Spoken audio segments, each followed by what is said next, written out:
수의 개념. 인류는 수라는 것을 발명함으로써 위대한 인류의 문명을 세울 수 있었습니다. 수는 매우 추상적인 개념이며 수학에서 가장 기본적인 개념입니다. 그래서 대부분의 사람들은 자신이 수를 잘 안다고 착각하고 있습니다. 하지만 수는 그렇게 단순한 개념이 아닙니다. 수를 제대로 이해하고 있는 사람은 매우 드뭅니다. 세계적 석학이라 자부하는 분도 수를 엉터리로 설명하는 것을 본 적이 있습니다. 그만큼 수의 개념은 간단한 것이 아닙니다. 경향신문의 기사에 의하면 초등 3학년경 그리고 중 1학년 때 수학에 대한 흥미도와 학습 흥미도가 떨어진다는 통계 조사가 있습니다. 초등 3학년 때 분수라는 새로운 수를 배우며 중 1 때는 수를 문자로 표현하기 시작합니다.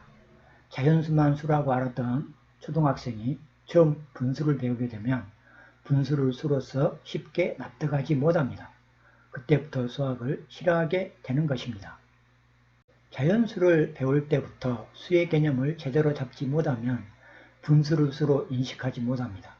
자연수도 분수도 똑같은 수라는 개념으로 통합할 수 있어야 합니다. 하지만 처음 분수를 배우는 학생들은 자연수와 분수를 같은 수로 통합해 이해하지 못합니다. 우선 겉모습이 크게 다릅니다. 즉 분수는 수라기보다는 두 개의 수로 이루어진 수식으로 보이기도 합니다. 그래서 분수가 나오면 당황하게 되고 어찌할 수 없어서 찜찜해집니다. 그렇게 수학 혐오증이 싹트는 것입니다. 우리는 이제까지 초등학생들에게 자연수를 가르칠 때 아라비아 숫자만 가르치는 데 급급했습니다. 수의 개념과 수의 필요성, 그 사용 방법을 확실하게 가르쳐주지 않았습니다. 누가 왜 수를 만들었을까? 왜 수를 사용해야 하는가? 그런 이유를 알아야 하는 것입니다. 그래야 학생들이 수 그 자체를 사랑하게 되고 수의 개념을 확실히 이해하게 됩니다. 수란 양의 이름입니다. 대부분의 사람들은 수와 양을 혼동하고 있습니다. 수와 양의 차이점에 대해 배운 적이 없기 때문입니다. 양은 구체적으로 실제하지만 수는 이름에 불과하기 때문에 실제하는 것은 아닙니다. 따라서 수를 생각할 때는 먼저 양이 전제되어 있었다는 것을 알아야 합니다. 이렇게 양을 전제로 수를 생각하면 분수란 수가 어떻게 생겨나고 두 개의 수로 표현하는지도 자연스럽게 이해할 수 있습니다. 그럼 양에 대해 자세히 알아봅니다. 모든 동물은 양을 비교하고 있습니다. 양을 비교하지 못하면 생존하지 못하기 때문입니다. 예를 들어서 동물들은 늘 상대방과 그 크기를 비교를 합니다. 그래야 생존할 수 있습니다. 즉, 자신보다 큰 상대는 피해야 하고 작은 상대는 잡아먹습니다. 이렇게 동물들의 크기 비교는 생존을 위한 것입니다.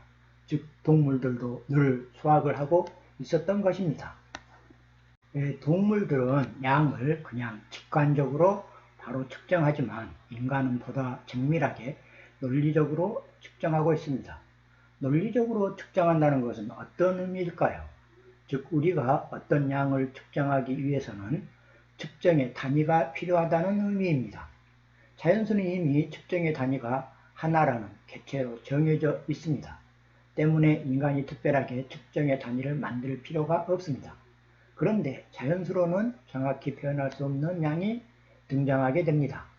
자연수만 아는 세상에서 물고기 장사를 한다면 큰 물고기든 작은 물고기든 똑같이 한 마리로 갔기 때문에 똑같은 값을 치러야 합니다.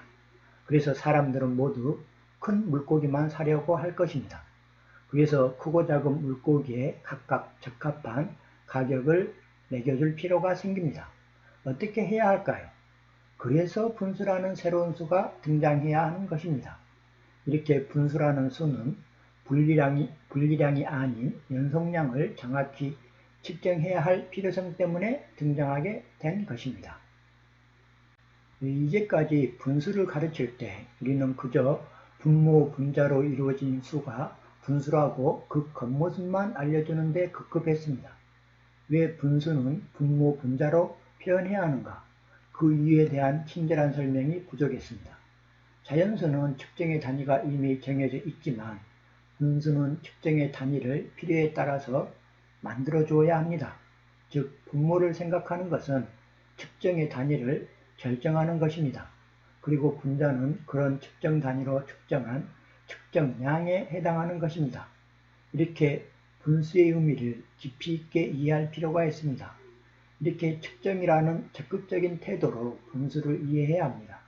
암기 위주의 수동적 태도의 학습 자세에서 적극적이고 능동적인 태도로 학습 자세가 바뀌어야 하는 것입니다.